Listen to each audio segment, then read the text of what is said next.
یہاں تک کہ بچپن میں اپنے باپ کی موت پر بھی، مگر ماں کی موت نے اسے ہلا کر رکھ دیا تھا۔ جو گہرا سرد سانس فضا کے سپرد کرتا، وہ 2 قدم نزدیک ہوتا، اس کے پاس ہی فرش پر 2 زانوں بیٹھ گیا تھا۔ فی الحال میں یہاں نہیں ٹھہر سکتا۔ میری جان، تمہیں پتہ تو ہے مجھے روز کہیں نہ کہیں جانا ہوتا ہے، کبھی کسی سیاسی میٹنگ میں تو کبھی کسی جلسے میں۔ تم خود ہی بتاؤ میں کیسے تمہیں یہاں چھوڑنے کا رسک لے سکتا ہوں، وہ بھی تنہا نوکروں کے آسرے پر۔ اسے گال پہ اپنا سرد ہاتھ رکھتا وہ ملائم لہجے میں نرم خوئی سے گویا ہوا تھا، جو ایک بار پھر اس کی ہتھیلی میں چہرہ چھپائے آنسوؤں سے روئی تھی۔ جتنا رونا ہے بس آخری بار رو لو آئرہ، اس کے بعد میں تمہاری آنکھ میں آنسو نہ دیکھوں۔ تمہارے یہ آنسو پھپھو کو تکلیف پہنچائیں گے۔ وہ اس کی پیشانی پر اپنے نرم گرم ہونٹوں کا لمس بکھیرتا سسکتی آئرہ کے گرد حصار کھینچتا خود میں بھیج گیا تھا، جو شاید کب سے اس کا سہارا تلاش کر رہی تھی۔ اور مہربان کندھا ملتے ہی وہ ایک بار پھر ٹوٹ کر روئی تھی۔ اس کی پشت سے ہلاتے مروان نے اسے کھل کر رونے دیا تھا تاکہ وہ دل میں جمع غبار ایک ہی بار باہر نکال کر پرسکون ہو جائے۔ اسے ٹھنڈے یک بستہ فرش پر بیٹھے نہ جانے کتنی دیر بیت گئی تھی، جبکہ وہ سسکیاں لیتی اب شاید نیند کی وادی میں اتر گئی تھی۔ مروان نے چہرہ جھکا کر آئرہ کو دیکھا، جس کی گرم سانسیں اپنے سینے پر محسوس کر وہ سمجھ گیا تھا کہ وہ سو چکی تھی۔ بیڈ پر پڑا اس کا دوپٹہ اٹھا کر اس کے وجود سے لپیٹتا ایک گہرا سانس خارج کرتا وہ ہنوز اسی حالت میں گود میں اٹھاتا قدم نیچے کی جانب بڑھا چکا تھا۔ چام گھریلو حلیے میں کرتا شلوار پہنے مرجھایا ہوا گلاب لگ رہی تھی۔ وہ جانتا تھا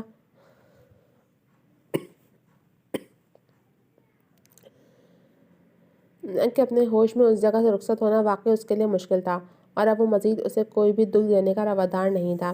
اسی سوچ کے زیر اثر الہی ہاؤس سے نکلتا کار پورچ میں کھڑی گاڑی میں آئرہ کو پیسنجر سیٹ پر بٹھاتا دروازہ بند کرتا ذرا فاصلے سے دوسری جانب رخ پھیر کر کھڑے سیکورٹی گارڈز کی جانب بڑھا۔ پھر انہیں کچھ اہم ہدایات کرتا وہ گھوم کر ڈرائیونگ سیٹ پر آ کر بیٹھا تھا۔ تمام قریبی مہمان شام ہوتے ہی اپنے گھروں کو روانہ ہو گئے تھے۔ اجمل صاحب اور نشاط بیگم بھی کچھ دیر قبل ہی وہاں سے نکل آئے تھے۔ اب وہاں صرف وہ دونوں ہی موجود تھے، اور اب باقی ان کے پیچھے رہ جانے والی یادیں تھیں جو الہی ہاؤس میں بسیرا کیے ہوئی تھیں۔ ڈرائیونگ سیٹ سنبھالتے ہی ساتھی اپنے کندھوں پہ پڑی مردانہ شال اتار کر اس کے وجود پر ڈالی تھی، جو ایک طرف کو گردن کیے سوتی ہوئی بلا کی حسین لگ رہی تھی۔ خمدار پلکوں پر ٹھہری نمی رات کی سیاہ تاریکی میں خوب چمک رہی تھی، جبکہ اس کا کندن سا دودھیا سراپا انتہائی دلکش لگ رہا تھا۔ وہ بمشکل اس کے سحر انگیز سراپے سے نگاہیں چراتا گاڑی سٹارٹ کر چکا تھا، جس کا رخ اب سلطان محل کی جانب تھا۔ سنگ مرمر سے تعمیر کی گئی سفید محل کی عمارت رات کی سیاہ تاریکی میں بھی خوب جگمگ کر رہی تھی۔ سلطان محل کے ڈرائیو وے سے تیز رفتاری سے گزرتی گاڑی نے رات کی خاموش فضا میں ارتاج سا برپا کیا تھا۔ اپنے کمرے میں رت جگہ کاٹتے اجمل صاحب نے اپنے کمرے کی کھڑکی سے وہ منظر انتہائی نفرت سے دیکھا تھا، جہاں ان کا بیٹا ان کے دشمن کی بیٹی کو باہوں میں اٹھائے شاہانہ پورٹیکو سے ہوتا اپنی خوابگاہ کی جانب قدم بڑھا رہا تھا۔ جب وہ مکمل طور پر نظروں سے اوجھل ہو گیا تو خود پر شدید ضبط کے پہرے بٹھائے پشت پر ہاتھ باندھے اجمل صاحب کھڑکی کے پردے برابر کرتے قدم اٹھاتے اپنے بیڈ کی جانب آئے تھے، جہاں ان کی ہر دکھ سکھ کی ساتھی ان کی شریک حیات بیٹے کی کارروائیوں سے بے خبر غفلت کی نیند سو رہی تھیں۔ اپنی زوجہ پر ایک تعسفی نگاہ ڈال وہ اپنی سائیڈ پر کروٹ کے بل لیٹتے آنکھیں موند گئے تھے۔ مروان نے پاؤں کی مدد سے دھیرے سے کمرے کا دروازہ کھولا تھا، جو نیم تاریکی میں ڈوبا ہوا تھا۔ کھڑکیوں سے آتی چاند کی روشنی نے کمرے کا منظر فس و خیز بنایا ہوا تھا۔ دھیرے سے قدم اٹھاتے بیڈ کی جانب بڑھائے تھے۔ بے خبر سوتی آئرہ کو احتیاط سے بستر پر لٹاتا وہ خود بھی ساتھ ہی بیٹھ گیا تھا۔ آئرہ کے چہرے پر پڑتی چندے ماہتاب کی روشنی میں اس کی دودھیا رنگت خوب دمک رہی تھی۔ گلابی ہونٹ ہلکے سے کھلے ہوئے تھے، گھنگھریالے بالوں کی لٹیں گلابی چہرے پر پھیلی ہوئی تھیں۔ چہرہ رونے کے باعث سرخ پڑ گیا تھا۔ ارد گرد سے لاپرواہ سکون کی نیند سوتی وہ خوخار بیرسٹر اس بددماغ سیاست دان کا سکون ضرور برباد کر گئی تھی، جو بس یک ٹک اس کے کندن سراپے کو اپنی محبت بھری نگاہوں کے حصار میں لیے بڑی توجہ اور چاہت سے اس کا ایک ایک نقش نہار رہا تھا۔ دل ہمک ہمک کر اس کی جانب مائل ہو رہا تھا، مگر ابھی ضبط لازمی تھا۔ خود پر ضبط کے کڑے پہرے بٹھائے غصہ جھٹک کر واش روم کی جانب بڑھا تھا اور پھر لباس تبدیل کرتا وہ خود بھی آئرہ کے قریب لیٹتا، اس کا نازک وجود سینے سے لگائے آنکھیں موند گیا، جو اچانک افتاد پر ذرا ہڑبڑا کر بیدار ہوئی تھی، مگر ذہن پر اعصابی تھکن اس قدر سوار تھی کہ وہ کچھ نہ سمجھتے ہوئے واپس نیند کی وادی میں اتر گئی تھی۔ بالوں میں سرسراتا اس کا فرحت بخش لمس اسے ہر غم و فکر سے دور لے گیا تھا۔ ابھی کچھ ہی دیر گزری تھی جب کروٹ لیتی، اس کے سینے میں چہرہ چھپاتی، اس کے گرد اپنا نازک سا حصار قائم کرتی مروان کو مسکرانے پر مجبور کر گئی تھی۔ رگ و پے میں عجیب سا سرور سرایت کر گیا تھا۔ اس کی قربت صرف اسی کے لیے سکون کا باعث نہیں تھی، بلکہ وہ بھی اس کی محبت میں اتنی ہی پاگل تھی جتنا کہ وہ، ورنہ کوئی یوں ہی تو خود پر گولی نہیں چلوایا کرتا۔ مشرق سے طلوع ہوتا ایک نیا سورج اپنے جوبن پر تھا۔ کھڑکی پر پڑے پردوں سے چھن کر آتی سورج کی روشنی کے باعث کمرے میں ہلکا سا اجالا ہو گیا تھا۔ مروان کے سینے میں چہرہ چھپا کر سوتی آئرہ پوری رات سکون کی نیند سوئی تھی۔ وہ دھیرے سے پلکوں کی چلمن اٹھاتی، شاید ابھی ہی بیدار ہوئی تھی۔ خود پر گرم سانسوں کی تپش محسوس کر وہ آج چونکی نہیں تھی، کیونکہ اب اس لمحے سے شناسائی پرانی تھی اور اسے یوں اپنی باہوں میں جکڑ کر سونے کی جرأت صرف وہی کر سکتا تھا۔ اس کی پرسکون نیند کے خیال سے وہ بغیر کسی ہلچل کے یوں ہی لیٹی رہی تھی، جبکہ اس کی جانب رخ موڑے اسے خود میں بھیجے بہت سکون سے سو رہا تھا۔ آئرہ کو اس کا یوں قریبانہ حیا سے دوچار کر گیا تھا۔ وہ مشکل محض اس کا چہرہ ہی دیکھ پا رہی تھی۔ ماتھے پہ بکھرے سلکی بالوں کو انگلیوں کی مدد سے سیٹ کرتی، اس کے تنے نقوش پر انگلیاں پھیرتی خود میں الگ ہی سرور سا اترتا محسوس کر رہی تھی۔ مروان اس کی حرکت پر مکمل طور پر بیدار ہو چکا تھا، مگر اب جان کر آنکھیں موند کر لیٹا تھا، جبکہ وہ اسے سوتا محسوس کر ذرا سی اونچی ہوتی اس کی پیشانی پر ہونٹ رکھتی اسے خوشگوار حیرت میں مبتلا کر چکی تھی۔ جھجک کر پیچھے ہوتی اس کی گرفت سے نکلنے میں کوشاں، اب وہ جلد از جلد فرار ہونے کی جلدی میں تھی۔ اس سے قبل کہ مستقبل کا کبھی نہ ہونے والا سیاستدان جاگ جاتا، مگر چہرے پر بھرپور مسکراہٹ سجائے مروان نے اسے کمر سے تھام کر مزید قریب کیا تو وہ ہڑبڑا کر رہ گئی، جو پوری آنکھیں کھولے مسکراتی نگاہوں میں شرارت سموئے ابرو اٹھائے اسے حیوانک بنا دیکھ رہا تھا۔ ایک لمحے کو تو وہ سٹپٹا گئی تھی۔ تم جاگ رہے تھے؟ اس نے مشکوک انداز میں سوال کیا۔ جب میری خونخوار بیرسٹر چوری چوری مجھ پر اپنی محبت لٹا رہی ہو تو بھلا میں کیسے پرسکون نیند سو سکتا ہوں؟ اپنے کان کے لو پر اس کی نرم گرم سانسیں محسوس کر وہ سرخ پڑ گئی تھی، جو اب ذرا پیچھے ہوتا شریر نظروں سے دیکھتا اس کے جھیپے جھیپے سے تاثرات ملاحظہ کر رہا تھا۔ خوش فہمی ہے تمہاری؟ میں تو یہ چیک کر رہی تھی کہ کہیں کل رات مجھے یہاں لانے پر تمہارے ابا حضور نے تمہاری کلاس تو نہیں لے لی اور تمہیں اس حادثے میں خوبصورت نشانیاں مل گئی ہوں؟ مار پڑنے کا نشان تو خیر کہیں نظر نہیں آیا مجھے۔ اپنے تاثرات چھپاتی لہجے کو مضبوط بنائے اسے تنگ کرنے کی غرض سے معنی خیزی سے گویا ہوئی۔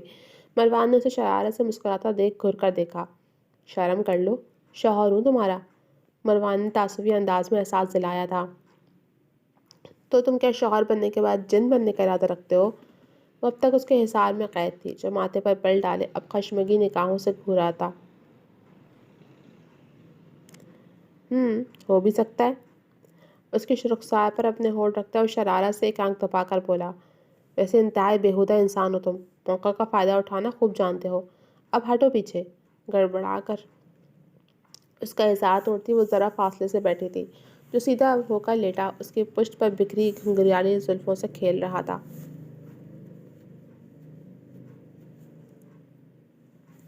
اپنے بالوں میں کھچاؤ محسوس کر پلٹ کر اسے گھورتی وہ بالوں کو جوڑا بنا چکی تھی، جبھی نظر اپنے کپڑوں پر گئی۔ میرے کپڑے؟ اس نے منہ کھول کر حیوانکوں کی مانند اس کی جانب دیکھا، جو اسے بس یوں ہی گھر کے کپڑوں میں اٹھا کر لے آیا تھا۔ کیا ہوا کپڑوں کو؟ وہ انجان بنا۔ آئرہ نے دانت پیس کر اس کی جانب دیکھا تھا۔ تم میرا بیگ نہیں لائے، اب میں کیا پہنوں گی؟ اسے ایک نئی پریشانی لاحق ہوئی تھی۔ باقاعدہ طور پر رخ اس کی جانب پھیرتی وہ دانت پیس کر بولی تھی، یار ایک کام کرو، وارڈروب چیک کرو، وہاں میرے کافی سارے کپڑے رکھے ہیں، فی الحال اس میں سے ہی کوئی بھی اپنے سائز کا سوٹ نکال کر پہن لو۔ وہ خود پر کمبل ڈالتا رخ پلٹ کر سوتا بن گیا تھا۔ تمہارا دماغ خراب ہو گیا؟ کیا میں یہ تمہارے کپڑے پہن کر گھر میں گھوموں گی؟ اس نے گھورا۔ تو کیا ہو گیا؟ اس نے بے نیازی سے ابرو اٹھائے۔ مروان، تنگ نہیں کرو، جلدی بتاؤ میرا بیگ لائے ہو یا نہیں، جو شاور لینا ہے۔ وہ اب سنجیدگی کا لبادہ اوڑھے بیزاری سے گویا ہوئی۔ کیا تم نے اپنی پیکنگ کی تھی؟ مروان نے کینہ توز نگاہوں سے گھورا تھا، جس کا یہاں آنے کا کوئی ارادہ ہی نہیں تھا۔ نہیں تو تم کشمالہ بھی سے کروا لیتے۔ اسے اپنی لاپرواہی پر غصہ آیا۔ کشمالہ بھی رات کو ہی چھٹی لے کر اپنے گھر چلی گئی تھی، اس نے لاپرواہ انداز میں کہا۔ تو اب میں کیا پہنوں گی؟ اس بار وہ سچ مچ ٹینس ہو گئی تھی۔ مجھے کیا پتا کیا پہنو گی؟ یہ تو تمہیں سوچنا چاہیے تھا جب میں بار بار بول رہا تھا کہ آئرہ اپنی پیکنگ کر لو، مگر تم کب کسی کی سنتی ہو؟ وہ آنکھیں میچ کر ذرا خفگی سے بولا تھا، جو اسے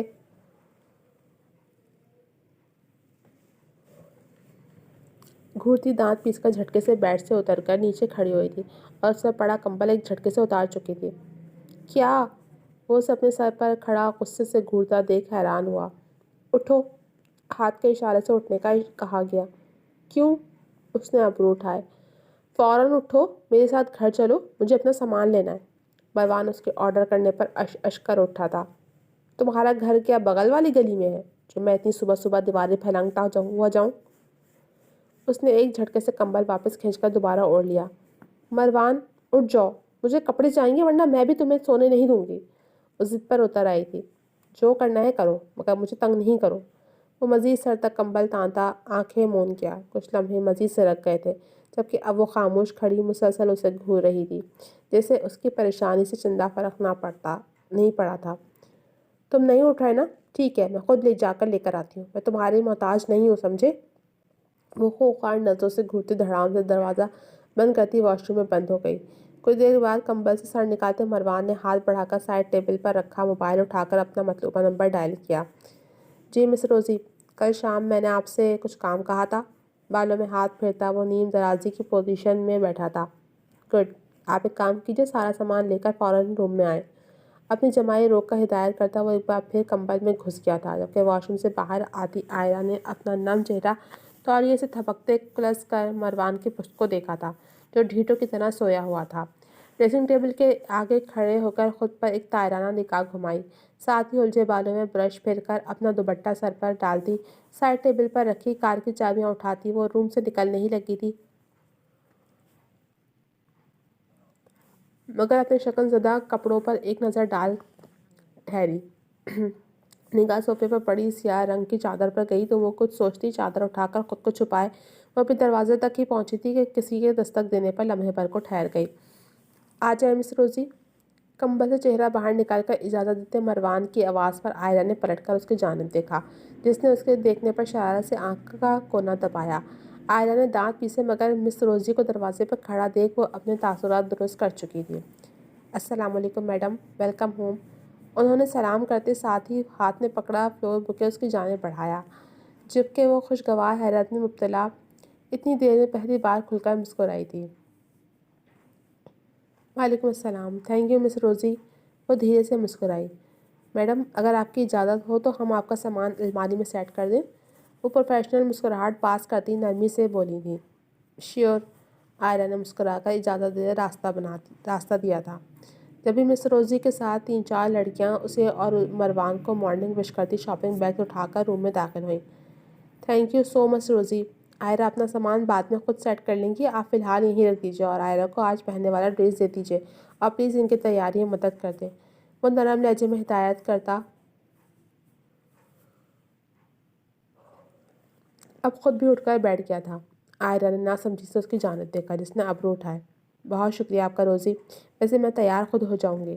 مس روزی سے مطلوبہ شاپنگ بیگ تھام کر صوفے پر رکھتے اس نے صاف لہجے میں انکار کر دیا تھا۔ مگر سر نے کہا تھا کہ آپ کا میک اپ بیوٹیشین کریں گی۔ اس نے حیرت سے اس کی جانب دیکھا۔ کیوں، میں کیا کسی شادی پہ جا رہی ہوں؟ اس بار وہ باقاعدہ طور پر مروان کی جانب گھومی تھی اور تیکے چتونوں سمیت استفسار کیا۔ مس روزی، آپ جائیں اور کچھ دیر بعد بیوٹیشین کو روم میں بھیج دیجیے گا۔ Okay sir, sure. وہ ہلکی مسکراہٹ پاس کرتی دھیرے سے دروازہ بند کرتی وہیں سے پلٹ گئی تھی۔ یہ سب کیا ہے؟ تم مجھے پہلے نہیں بتا سکتے تھے؟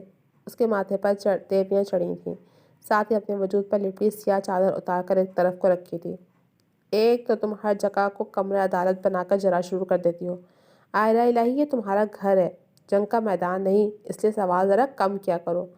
وہ ذرا خفگی سے بولتا اس کا گال تھپک کر اب شاپنگ بیگ میں سے ڈریس نکال رہا تھا، جسے دیکھ کر عائرہ کی آنکھیں کھل گئی تھیں۔ مروان، تمہارا دماغ خراب ہو گیا ہے؟ کیا میں اتنا برائٹ کلر اور ہیوی ڈریس پہنوں گی؟ وہ آسمانی رنگ شیفون کا انتہائی نفیس سا سادہ سا سوٹ تھا، مگر عائرہ کو پھر بھی ہیوی ہی لگا۔ یہ ہیوی ہے؟ مروان نے جتاتے لہجے میں کہتے ڈریس کو ایک ہاتھ میں تھام کر اس کے سامنے لہرایا۔ ہاں تو یہ دیکھو ذرا، اس پر کتنے پرز لگے ہیں۔ اسے جب کچھ سمجھ نہیں آیا تو اس کی توجہ سلیوز اور فرنٹ پر ہوئی پرز امبرائڈری کی جانب کرائی تھی۔ یا وحشت، کیسی لڑکی ہو تم؟ شادی کی پہلی صبح تم اگر ڈھنگ کا نہیں پہنو گی تو کیا پہنو گی بھائی؟ اسے اس کے انداز پر چڑھ ہوئی جب ہی وہ آگے بڑھتی بیگس کھنگالنے لگی۔ ساتھ ہی اس کے ہاتھ میں ایک بسکٹی رنگ ہلکے دھاگے سے وہی امبرائڈری والا لان کا سوٹ ہاتھ میں آ گیا تھا۔ مروان نے اس کی چوائس پر دانت پیسے۔ شکر کرو میں نے تمہیں شرارہ غرارہ پہننے کو نہیں کہا۔ چپ چاپ یہ ڈریس پہن کر باہر نکلو، بیوٹیشن تمہاری ڈینٹنگ پینٹنگ کرے گی۔ اس کے ہاتھ سے جھپٹ کر ڈریس لیتا وہ اسے زبردستی کندھوں سے پکڑ کر ڈریسنگ روم کی جانب دھکیلتا دانت پیس کر گویا ہوا۔ تمہارا دماغ سٹیا گیا اور کچھ نہیں۔ خوش فہمی چیک کرو ٹھرکی سیاستدان کی، شرارہ غرارہ۔ پوچھو ذرا یہاں کس کی بارات چڑھ رہی ہے؟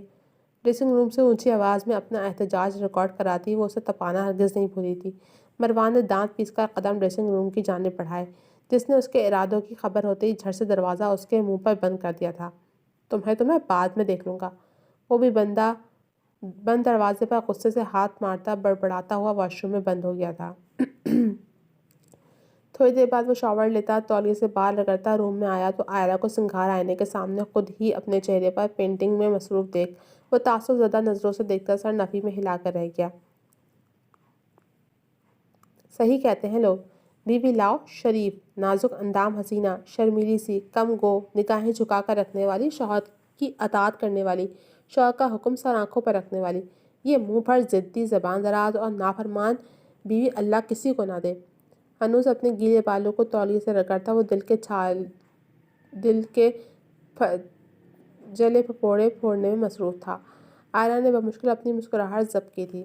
صحیح بات ہے، مگر کیا کریں، ایسی بیوی پانے کے لیے انسان کے اپنے اعمال بھی تو نیک ہونے چاہیے، جبھی تو ملتی ہے نیک بیوی۔ لبوں پر لپ گلوس لگاتی وہ بھی خاصی بے باکی سے حساب چکتا کر گئی تھی، جس نے کشمگی نگاہوں سے آئینے میں نظر آتے عکس کو گھور کر دیکھا تھا۔ ہاں میری تو قسمت ہی پھوٹ گئی تھی۔ کاٹن کا کڑکڑاتا ہوا سیاہ رنگ شلوار قمیص سوٹ زیب تن کے وہ خاصا چڑھا ہوا لگ رہا تھا۔ اچھا یہ بتاؤ میں کیسی لگ رہی ہوں؟ مروان نے غصے سے ایک نظر اس کی جانب دیکھا جو کرلی بالوں کو ہاف کیچر میں مقید کیے نیچرل میک اپ لک میں بھی اس کے دل پر قیامت ڈھا رہی تھی۔ جولری کے نام پر کانوں میں ڈائمنڈ اسٹرز ڈال رکھے تھے اور ایک ہاتھ میں لیڈیز گھڑی پہنی تھی جو کہ اس کا پسندیدہ زیور تھا، جبکہ دوسرا ہاتھ اور گلا خالی تھا۔ کون سے صدمے میں چلے گئے؟ اب بتا بھی دو۔ اس نے اس کی محویت دانت پیسے تھے، جس نے اس پر ایک خفا سی نگاہ ڈال کر ڈریسنگ ٹیبل کی دراز سے کف لنکس نکال کر لگائے تھے۔ جس مخلوق کو دیکھ کر رات کو بچے ڈر جائیں بالکل ویسی ہی پچھل پیری لگ رہی ہو، وہ سرد لہجے میں جلے دل سے بولا تھا، جبکہ عائرہ نے جھٹ پلٹ کر اپنی آنکھوں کا میک اپ دیکھا جو اچھی خاصی تھیں، مگر یہ شخص نہ جانے کس بات کا طنز کر رہا تھا۔ تو تم کیا چاہ رہے ہو؟ دلہن بن کر بیٹھ جاؤں میں؟ وہ چڑھ کر بولی، جبکہ وہ خاموشی سے بالوں میں برش کرتا خاموشی سے خفگی کا اظہار کر رہا تھا۔ اب اکیلے ہی روم سے نکلنے لگا تھا۔ کہاں جا رہے ہو؟ وہ ہوا نہ کوئی ناشتہ کرنے، کیونکہ میرا ارادہ تمہاری جلی کٹی باتوں سے پیٹ بھرنے کا ہرگز نہیں ہے۔ اس کا ہاتھ ابھی دروازے کے ہینڈل پر ہی تھا کہ وہ بھاگ کر جاتی اس کا ہاتھ تھام کر صوفے تک لائی تھی۔ کتنے سیلفش ہو تم، مجھے اکیلا چھوڑ کر جا رہے تھے؟ وہ خفا ہوئی۔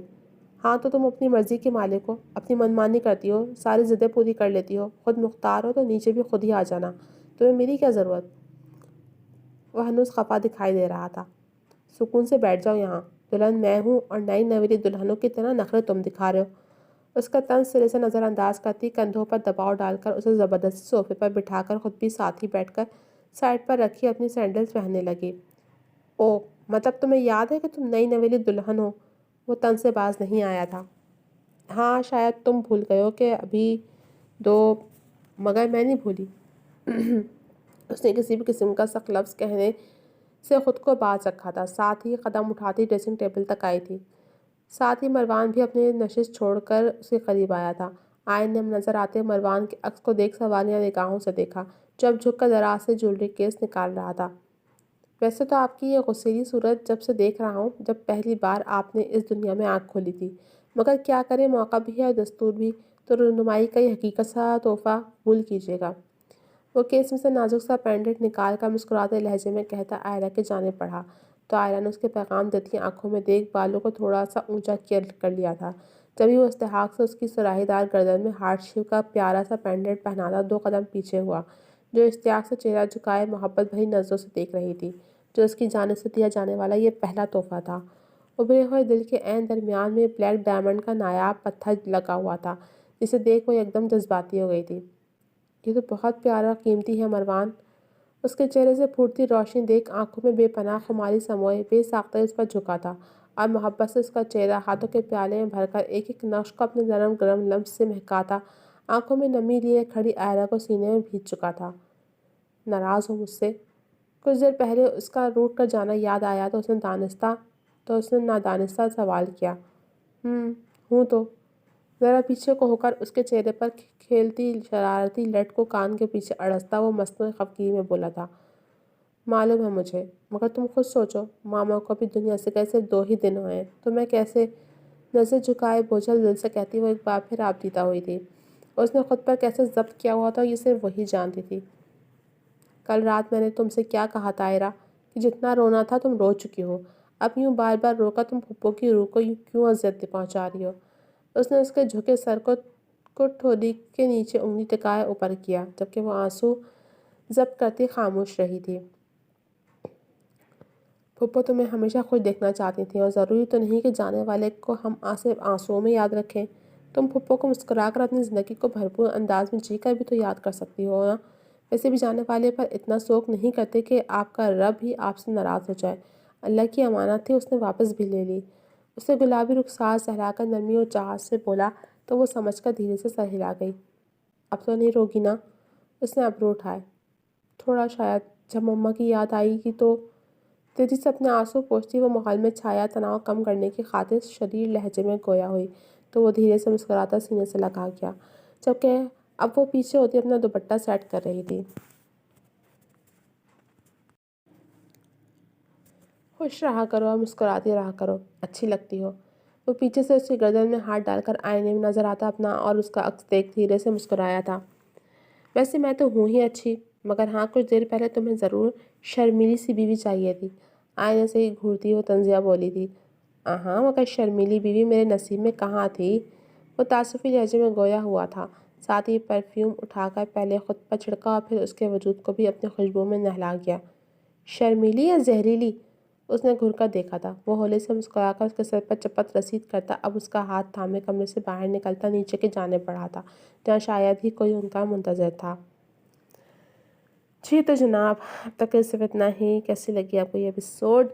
کمنٹ سیکشن میں اپنی رائے کا اظہار ضرور کیجیے گا کہ آپ کے خیال میں اب نیچے جا کر کیا ہوگا۔ کیا اجمل سلطان اتنی خاموشی سے بیٹھ جائیں گے یا کچھ ہنگامہ کھڑا کریں گے؟